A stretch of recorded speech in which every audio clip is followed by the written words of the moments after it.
Selamat datang. Oke, coba bayangkan, dalam beberapa menit ke depan kita akan membedah sebuah peta.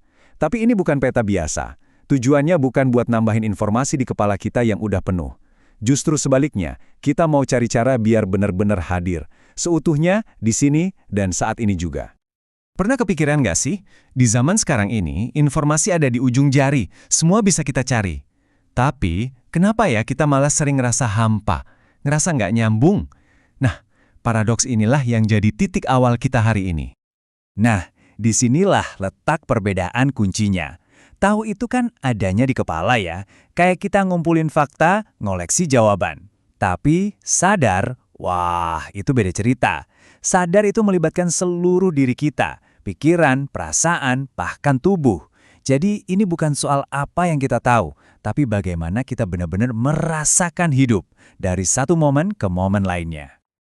Oke, untuk bisa jalan di medan yang kayak gini, jelas kita butuh peta kan? Nah, peta yang akan kita bahas kali ini punya 4 jalur utama. 4 rute fundamental yang bisa nuntun kita ke kesadaran yang lebih otentik. Jadi, ini dia keempat jalurnya. Ada jalan penderitaan, jalan intelektual, jalan disiplin, dan terakhir, jalan cinta. Masing-masing jalur ini punya pemandangan dan rintangannya sendiri loh. Yuk kita mulai dari yang pertama. Jalur yang satu ini seringnya sih bukan pilihan kita. Dia datang gitu aja, tanpa diundang. Ini adalah momen-momen di mana hidup, dengan caranya yang kadang terasa brutal, seolah-olah maksa kita buat melek, buat benar-benar bangun dan lihat apa yang terjadi. Coba kita lihat cara kerjanya. Penderitaan itu bisa diibaratkan kayak cangkang telur yang retak. Di satu sisi, retakan itu bisa jadi jalan keluar buat sesuatu yang baru, kesadaran baru, setelah identitas lama kita hancur. Tapi, nah ini bahayanya, kita juga bisa aja malah terjebak di pecahan cangkang itu, tenggelam dalam trauma. Batasnya itu tipis banget. Oke, sekarang jalur kedua. Nah, kalau yang ini beda banget sama yang pertama tadi. Ini adalah pilihan yang sadar. Ini jalannya orang-orang yang pakai senjata terkuat mereka, yaitu pikiran. Dipakai untuk apa? Ya untuk bertanya, merenung, dan mencoba memahagi semuanya. Di jalur ini, kesadaran itu dibangun lewat buku, pengamatan, refleksi diri, pokoknya pakai otak. Tapi hati-hati, jebakannya licin banget. Kita bisa jadi terlalu asyik membangun menara gading di dalam kepala kita. Saking tingginya, saking megahnya, kita lupa caranya turun dan benar-benar merasakan hidup di bawah sana. Lanjut, jalan yang ketiga. Jalan ini buat mereka yang percaya sama kekuatan repetisi, kekuatan praktek yang konsisten. Ini adalah jalan yang dibangun bukan cuma dari pikiran, tapi dari tindakan nyata, setiap hari. Contohnya apa? Meditasi, menjaga etika, yoga, atau rutinitas lainnya. Semua ini kan alat disiplin ya. Tujuannya bagus buat membentuk semacam wadah supaya kesadaran bisa tumbuh.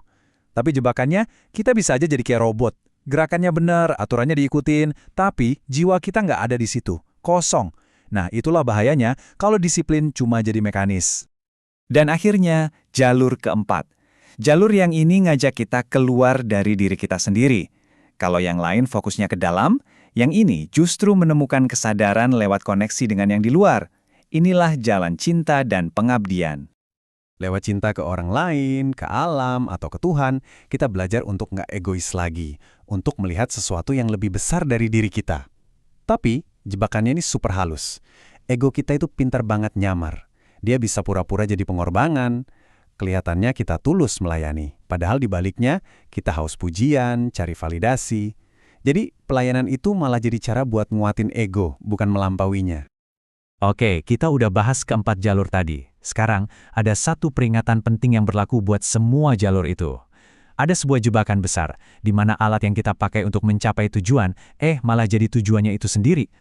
Nah, ini yang namanya jebakan metode. Maksudnya gimana? Jadi gini, kita bisa aja jadi penganut meditasi yang kaku, atau filsuf yang cuma bisa kutip omongan orang. Kita jadi terlalu cinta sama labelnya, sama metodenya, sampai-sampai kita berhenti berjalan. Alatnya tadi malah jadi sangkar emas yang nyaman, dan kita nggak mau keluar lagi. Oke, petanya udah, jebakannya udah. Sekarang bagian yang paling penting, ngaca. Coba kita lihat diri kita sendiri. Gimana caranya kita tahu posisi kita sekarang di mana? Perjalanan kita ini masih sehat atau jangan-jangan udah mulai belok? Anggap aja tabel ini kayak medical check-up spiritual. Di kiri ada tanda-tanda sehat, sederhana, kalem, nggak butuh pengakuan. Nah, sekarang bandingkan sama yang di kanan. Ini lampu merahnya. Merasa lebih suci, lebih sadar dari orang lain, sibuk ngebanding-bandingin. Ini semua sinyal bahaya. Tanda-tanda kalau ego udah ngambil alih setir. Coba deh, jujur sama diri sendiri. Belakangan ini kita lebih sering ada di kolom mana? Dan ini membawa kita ke bagian terakhir. Mungkin bagian yang paling dalam dari semua ini. Terus, apa dong ujungnya? Kalau kita terus mencari, apa yang ada di garis finish? Atau, apa yang terjadi kalau kita akhirnya berhenti mencari? Ternyata, jawabannya mungkin mengejutkan. Puncaknya itu bukan momen aha yang dramatis di puncak gunung. Bukan. Puncaknya adalah saat semua itu menyatu dengan kehidupan kita sehari-hari. Kesadaran itu justru muncul waktu kita lagi kerja, lagi ngobrol sama orang yang kita sayang, atau pas lagi santai.